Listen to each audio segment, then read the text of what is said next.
Good morning guys, at dahil araw ng linggo ngayon ay itutuloy na namin ang kapatid na Abel, kapatid na DJ at kapatid na Ruel ang aming pagbabakod. At syempre mamaya ay magluluto din kami ng aming kakainin na pananghalian. Kaya nga ayan na si kapatid na Ruel, tinilusan na mga pambakod namin dito sa gilid na ito. Bale dito nga sa gilid na ito ay itinusok ko na rin yung mga kahoy na ibabakod namin guys. Muli po ay isang mapagpalang araw sa inyo, sa aming mga followers na nanonood ng aming mga video. At shout out din po pala kay Insang Tiano Jimenez Udi dyan sa Bagong Bayang Paracale. Kamusta po sa inyo Insan? At nang maihayang na namin ang mga kahoy na pambakod ay pinakuan na namin itong mga tiniak-tiak namin ng mga bulinsina o kawayan guys. At dahil nga guys magtatanghali na rin at para maipagprepara na rin natin ang mga kakain ng ating mga kasama na gumagawa ng bako dito sa lugar na ito ay inihanda na natin ang sinaing. Magsasaing muna tayo guys ng ating kakainin, kaya nga dito ay magpapapoy na tayo ng ating kalayo di kalang. At dahil nga may mga tuyong gatong din dito na mga ibinakod dati sa mga pananim ay ito na lang ang ginamit namin panggatong. At magbibinsa na rin tayo dyan guys ng bigas na ating isasaing.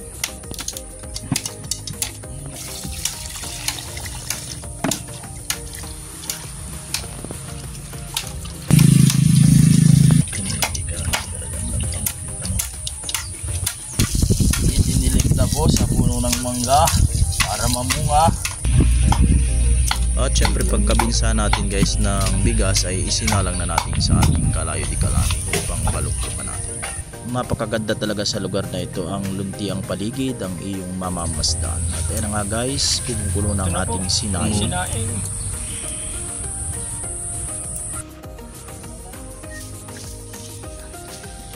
Kulang yata sa water. At syempre habang nagpapaluklok tayo dyan ng sinaing ay ipinagtimpla muna ni Kamaster DJ ng maiinom na tang pineapple juice ang aming mga kapatid na gumagawa ng bakod.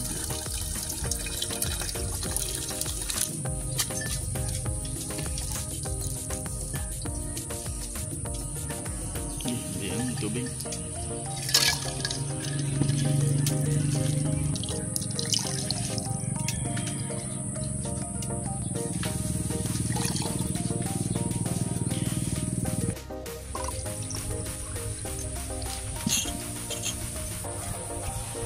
At pagkatapos nga ni Kamaster DJ na makapagtimpla ng pineapple juice ay nilinisan na niya ang isdang banak na nabili namin kay Alipanog at ito'y isusugba lang namin bilang aming uulamin mamaya.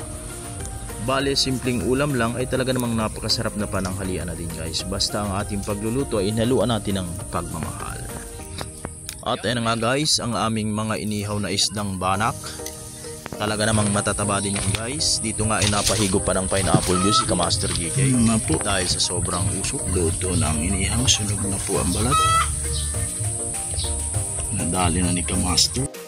At dahil nga meron din ditong puno ng papaya ay pumates tayo ng isang piraso. Bale ilalaga din lang natin siya guys. At lalagyan natin ng sausawan na toyo ay masarap na yan guys. Nakaulam ng inihaw na banak.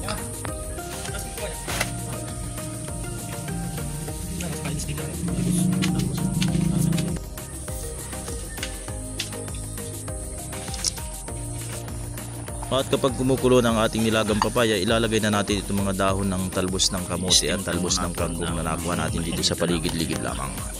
At nagayak na rin dyan si Kamaster DJ ng sausama namin na toyo na may kalamansi at may siling labuyo. Ay ano pa nga guys ang hinihintay natin? Muli ay samahan nyo kaming umatake dito sa aming eprene para mga pagkain. Mga simpleng lutong ulam lamang ay talaga namang mapapawaw at mapapayami ka baby.